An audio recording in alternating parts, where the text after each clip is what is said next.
Okay, the reason I'm making this video is basically it's about NTCC and the New World Order. The One World Government, they may call it. If you look on the back of your $1 bill, Novus, I think it says Novo Ordem Seclorum. It's in Latin. It means basically New World Order, a new secular world, or new secular order.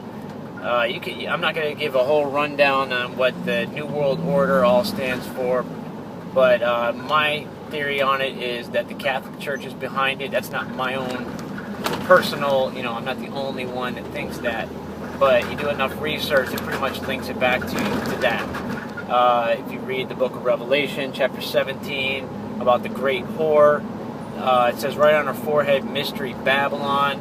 The color is scarlet and red, same colors as the Catholic priests use on a lot of their garments.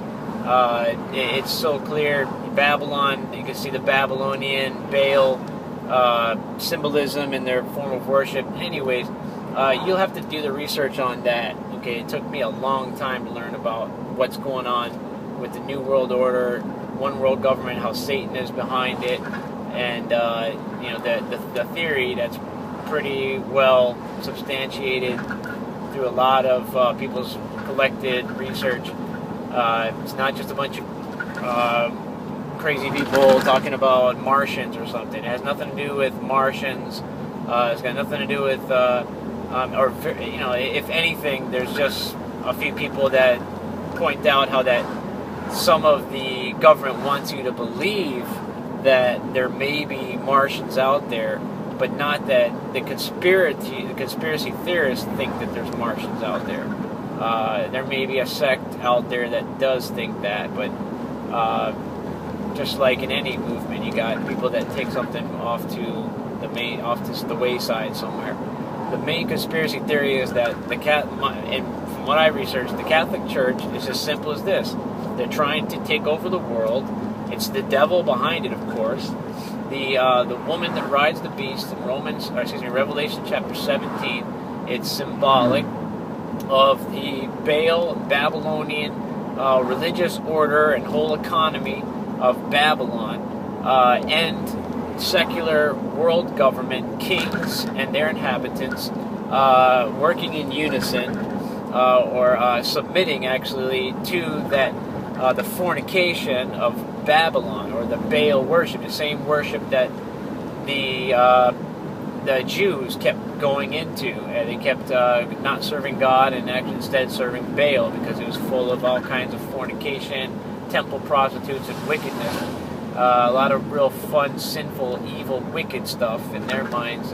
Fun, but not nice in God's eyes, of course. But the conspiracy theory is that it's that religion, that whole economy. I'm not talking about economy of money-wise. I'm talking about the whole order, the whole system of Babylon and Baal worship. That whole economy is found, they say, in in the Catholic religion. The woman, Semiramis, or the Queen of Heaven, they just call her Mary, but it's really it's not Mary. Mary never told us to invoke her. Jesus never told us to invoke her. You know all that if you're an NTCC. But I'm telling you that the Queen of Heaven is in the book of Jeremiah. Okay, it's linked back to the same religion that the Jews kept stumbling into. Not stumbling as if you trip and fall into it, but stumbling. That word stumble means to sin, or to stop serving someone, stop believing and obeying and following someone. They kept stumbling upon Baal. They kept going into Baal and committing fornication spiritually with Babylon and Baal. Why do you think they went into captivity into Babylon? Baal was Babylon's religion. Many people have traced it back to the Tower of Babel in Babylonia, established, many say, they interpret the scriptures in Genesis chapter 10, I think, that Nimrod established that kingdom of Babylon.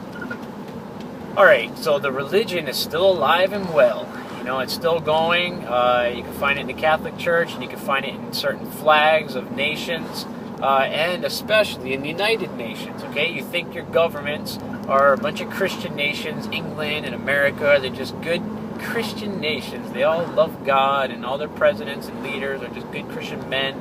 All the leaders throughout history were all good Christian men, because you can find quotes that, you know, Benjamin Franklin or Thomas Jefferson or this one or that one. You know, I got a quote right here in my favorite American book of history that this one, George Washington said this about God. Is such a good Christian. But then you can find a bunch of atheistic statements and agnostic statements made by many of the same people that you quote to show that the founding fathers were Christian. Alright, so flash forward to today. Everybody loved Bush because he said he was a Christian. He's always standing up for being a Christian, and yet all this stuff's going on. We're going to war. No explanation of why. You know, oh yeah, I got bad intelligence. You know, they told me. But they say that he's the one that asked them to find intelligence on Iraq and on Saddam. He pressured them to find him intelligence on Saddam. Then, when they found out, when they went to war, there's no weapons of mass destruction, he says, oh, I got bad intelligence. Well, you asked them you told them to find something on him. You were pressuring them. That is what they're saying, anyways. The people that were in the top level positions, they've come forward and said all this. You know, Bush isn't going to say that.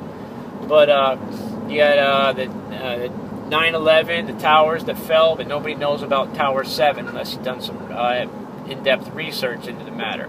They're not going to talk about it at the anniversary to commemorate the dead every year on September 11th. They're going to talk about, how did you feel on that day? What were you doing on that day? What went through your mind? All this emotional garbage, but they're not going to research it. They're not going to investigate. Because why? Because the media, they say, is controlled.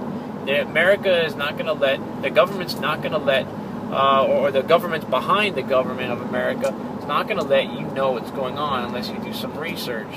Okay? You think it was just Muslims, and that's it, end of story. And then, but how come they say Osama bin Laden denied that he did it? Why would a terrorist who does terrorist acts to terrorize people, then, you know, in order to, for a purpose, to make a statement and all these things, why would he then turn around and say, it wasn't me? You know, what was the point? And why did you do it if you weren't going to claim to have done it?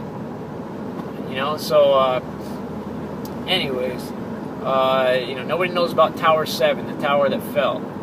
But I mean, people do know. I'm being facetious. But the vast majority of people, if you ask about towers, they say, "Oh yeah, the 2 towers fell." Of course.